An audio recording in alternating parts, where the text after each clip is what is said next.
Samedi 7 septembre, mesdames, messieurs, bonjour et bienvenue aux informations. Le Premier ministre Oumar Tatamli a pris fonction hier lors de la cérémonie de passation de service. Le Premier ministre sortant, Diango Sissoko, a félicité son successeur pour le choix porté sur lui pour conduire la future équipe gouvernementale. Il a saisi cette occasion pour inviter le personnel à se mettre à sa disposition pour relever les nombreux défis qui attendent le tout nouveau chef de gouvernement, Mamari Koné. La passation des services entre Diango Sissoko et Oumar Tatamli s'est passée en deux temps. Premier temps, les deux personnalités s'entretiennent pendant environ 50 minutes sur les grands dossiers de la nation. Deuxième temps, Diango Sissoko présente le nouveau locataire des lieux au personnel de la primature. Après avoir souhaité beaucoup de succès à son successeur dans l'exercice de ses nouvelles fonctions, Diango Sissoko dira que l'heure est venue pour lui de passer la main à Oumar Tatamli. Je suis convaincu qu'il donnera entière satisfaction dans la mission qui vient de lui être confiée.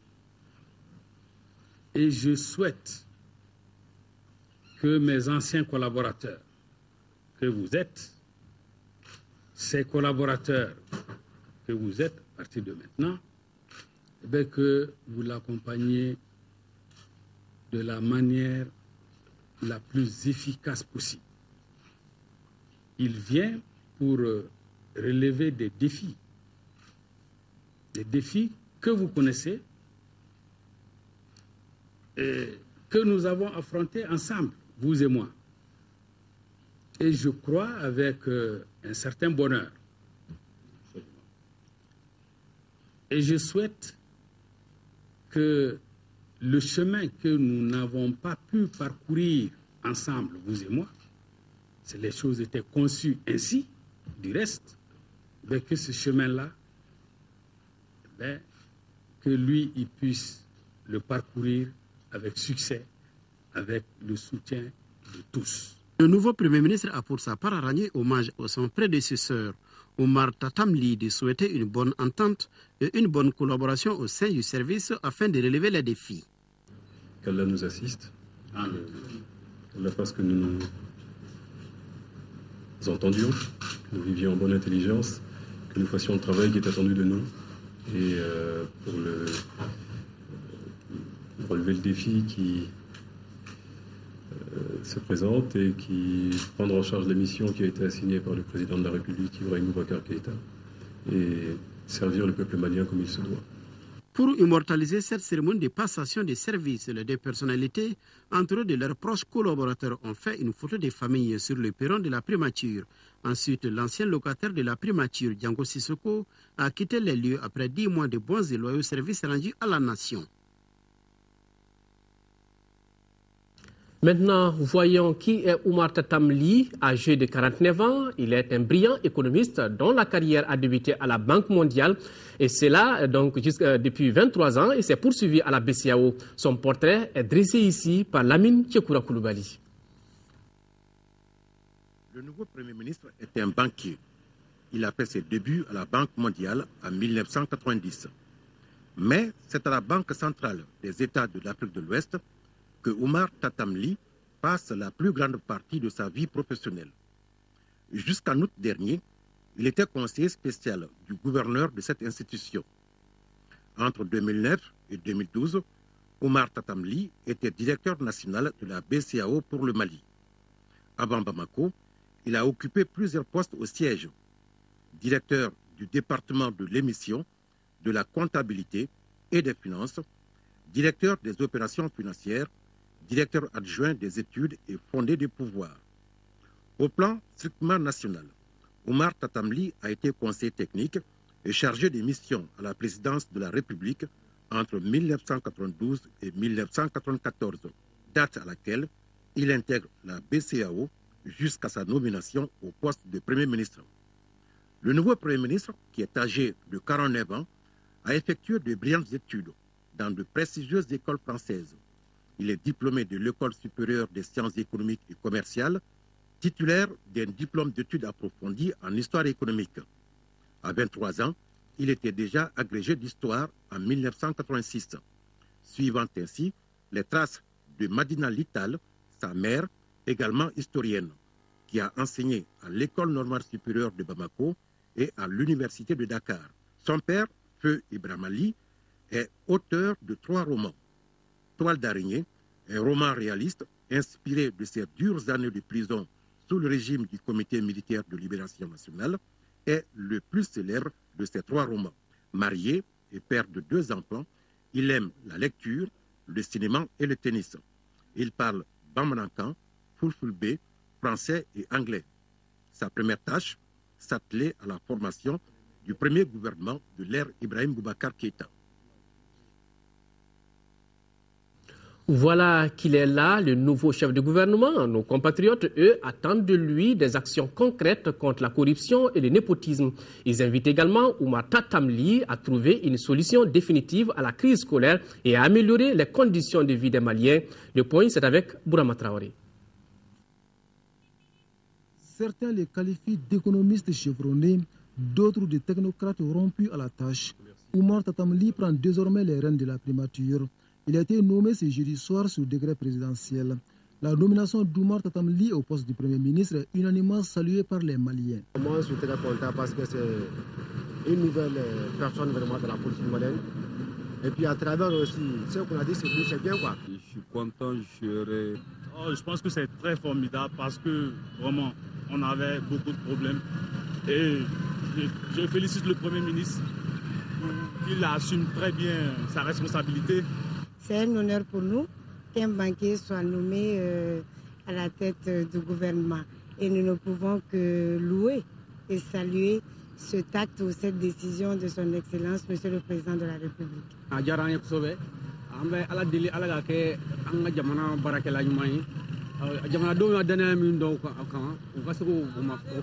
Avec sa nomination, le président Ibeka a une promotion des jeunes pour pouvoir l'aider dans son travail de reconstruction du Mali. M. Ly a fait ses preuves là où il est passé. Donc je pense qu'aujourd'hui, l'appeler comme Premier ministre au Mali, par rapport aux challenges et aux défis qui sont à relever, c'est une décision sage qu'il faut saluer. Du nouveau Premier ministre, les Maliens attendent des actions vigoureuses contre certains maux qui minent notre société. Corruption, népotisme, impunité, que sais-je encore. Que le nouveau locataire de la primature, espère nos compatriotes, soit quelqu'un de poigne pour mettre les Maliens au travail et remettre le pays sur les rails. On attend le travail, on souhaite la paix pour le Nord. L'intégrité territoriale. Et puis nous avons beaucoup d'attentes par rapport à la corruption qui touche beaucoup le Mali aujourd'hui. Surtout le Mali qui est resté parmi les pays les plus pauvres du monde. Il y a de cela plus de 20 ans. Nous attendons de lui qu'il prenne des mesures vigoureuses d'incitation pour contribuer à l'essor de ce secteur et également qu'il puisse développer le climat des affaires et promouvoir surtout la bancarisation. Aujourd'hui, il faut aller vers la réconciliation nationale, ce qui est un gros chantier. Mais il y a aussi une manne qui est derrière. Beaucoup de pays donateurs ont libéré beaucoup de ressources pour ce pays. Nous pensons qu'il faut une gestion rationnelle de l'utilisation de ces ressources.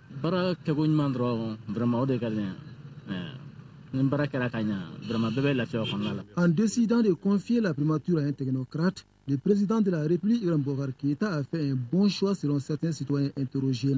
Ceux-ci estiment que le chef de l'État donne ainsi le ton d'un changement tant souhaité par les Maliens. J'apprécie beaucoup cela, qu'il ait préféré un technocrate qu'un politicien.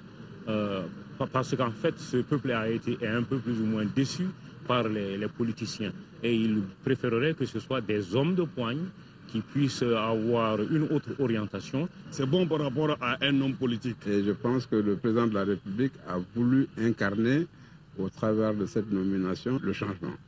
Les gens s'attendent à un renouveau. Je pense que M. Ly est une personne qui incarne le renouveau à double titre. Il est au-dessus de la mêlée politique. C'est la jeune génération. La tâche du Premier ministre Oumar Tatam Ly s'annonce donc comme une traversée dans le désert. Que Dieu donne la force nécessaire au nouveau chef de gouvernement de combler les attentes à la fois nombreuses et variées des Maliens. Sur un tout autre plan, l'effectivité du droit d'accès à l'alimentation en eau potable, à l'hygiène et à l'assainissement au Mali, c'est le thème d'une conférence-débat organisée au centre Awa Keïta de Bamako par la coalition nationale de la campagne internationale pour l'eau potable, l'assainissement. Compte rendu, Moussa Fani. Au Mali, selon les dernières statistiques, l'accès à l'eau potable est de l'ordre de 76% et de 33% pour l'assainissement. Malgré ces chiffres, les besoins de population en eau potable et à l'assainissement restent préoccupants dans notre pays. C'est pourquoi la coalition nationale de la campagne internationale pour l'eau potable et l'assainissement a animé ce matin une conférence débat sur le thème « L'effectivité du droit d'accès aux alimentations en eau potable, l'hygiène et l'assainissement au Mali, AEFA ».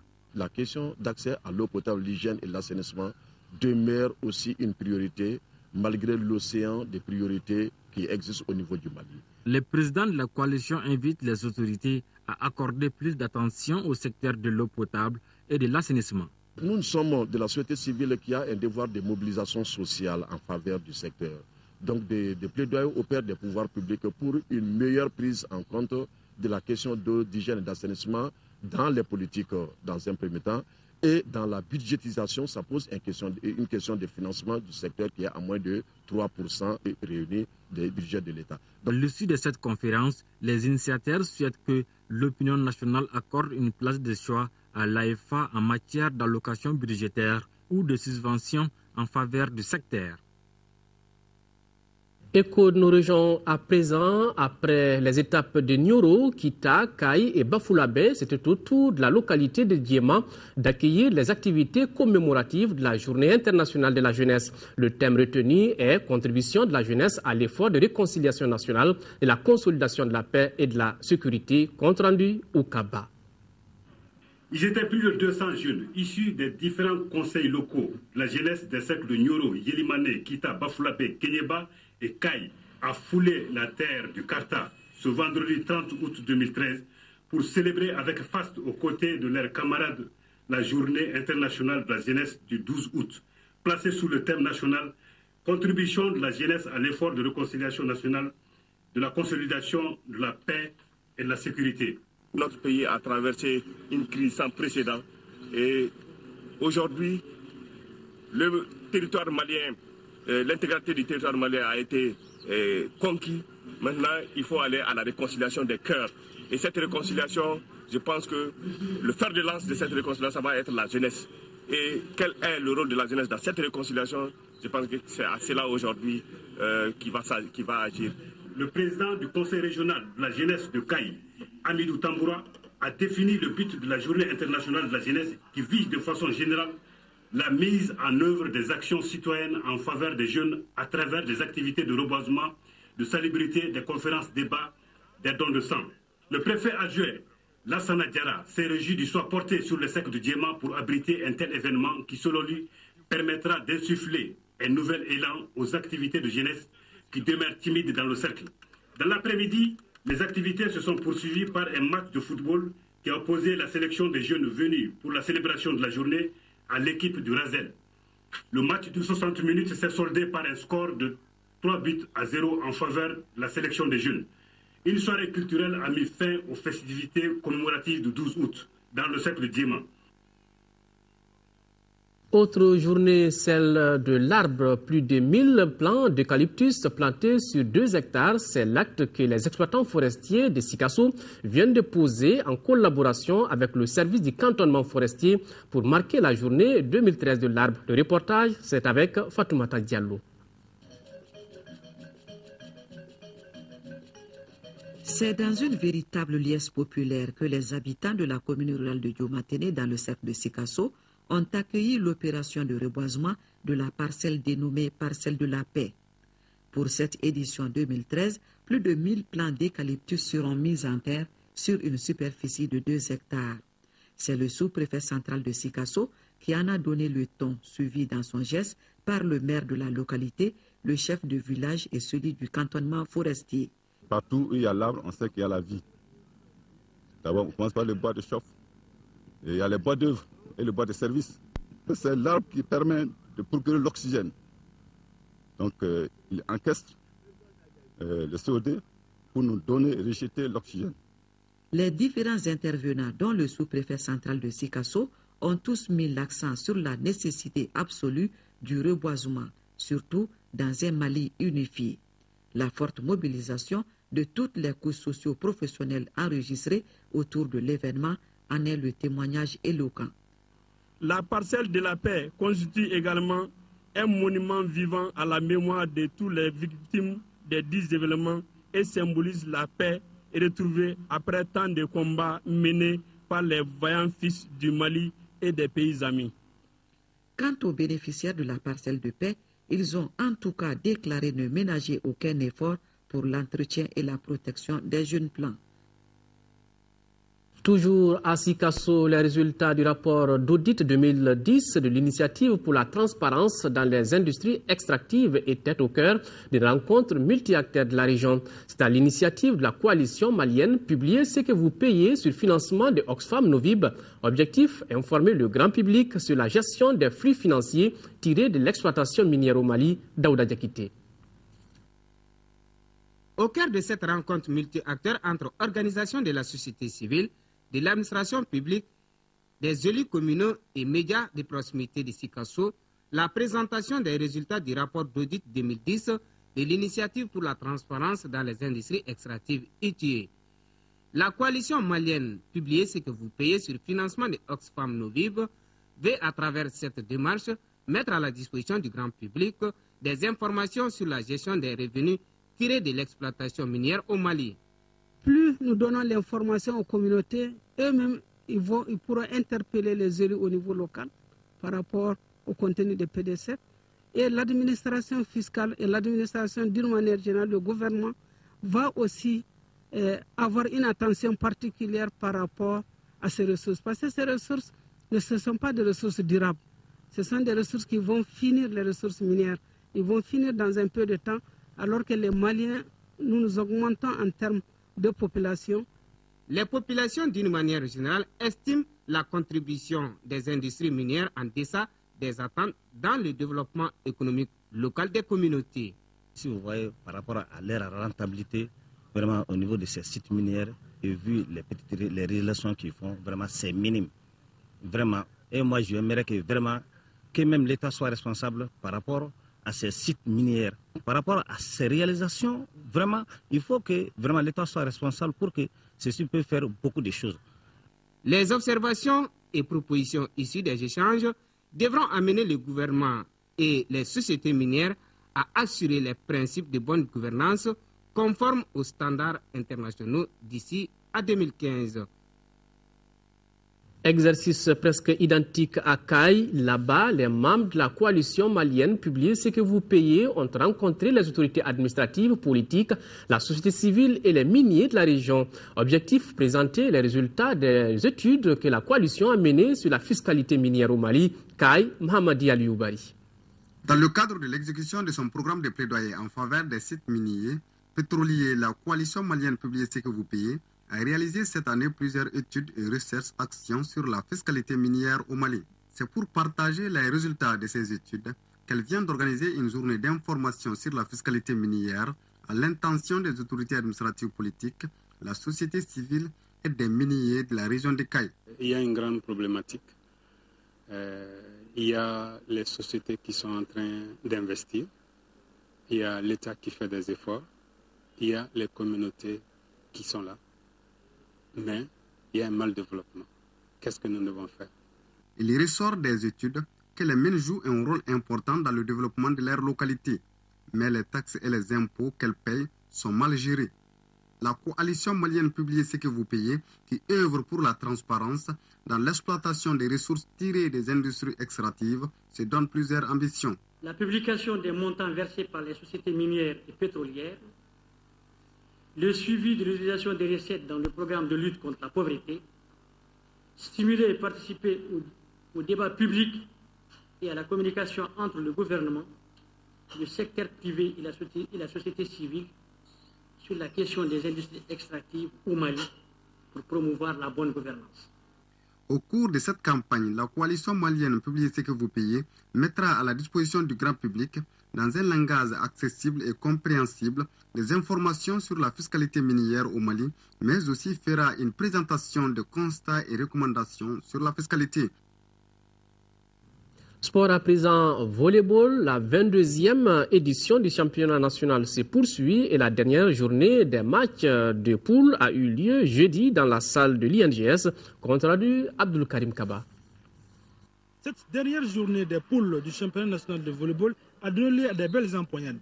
En homme, l'équipe de Sikasso en jeune est face à Koulikoro. Dans cette rencontre, les formations se valent. C'est pourquoi le match a duré. Dans un premier temps, l'équipe de Kenedougou gagne les 7. Au deuxième round, les Koulikorois sonnent la révolte, mettent les pendules à l'heure et ne seront plus rattrapés. Koulikoro s'impose donc 3-7 à 1. La commune 4 a été sans pitié de Gao. Les hommes du vieux Fofana l'emportent par 3-7 à 0. 3-7 à 0 a été également le score entre l'USFAS et Sikasso en dames. Pour le quatrième match de la journée en dames, les jeunes débutantes de Gao sont aux prises avec la commune 4. Les filles de Gao, qui jouent pour la première fois une compétition de la discipline, n'ont pas été ridicules au bout de 2 mois d'apprentissage. Au troisième set, elles arrivent même à égaler la commune 4, 12-12. Mais les communards l'emportent par 3-7 à 0. Les filles de Gao ont promis de faire mieux prochainement. C'était vraiment un championnat extraordinaire car l'organisation était parfaite. Quant à nos filles, je ne m'attendais pas vraiment à ce qu'elles ont pu produire cette année. Avec 2 mois d'entraînement, elles ont pu vraiment mouiller le maillot et représenter valablement la région de Gao. Les équipes qualifiées pour les demi-finales sont Minute Logement, la commune 5, l'USFAS championne en titre, et la commune 6. En dames, Ségou, Minute Logement, USFAS et la commune 4. La finale est prévue pour dimanche au Palais des Sports du stade du 26 mars de Rimadjou. Voilà, fin de ce journal. Merci de l'avoir suivi. Autre rendez-vous avec l'actualité, 20h, une présentation de Ndeye Sissoko. D'ici là, portez-vous bien en compagnie de nos programmes. Au revoir et qu'Allah bénisse le Mali.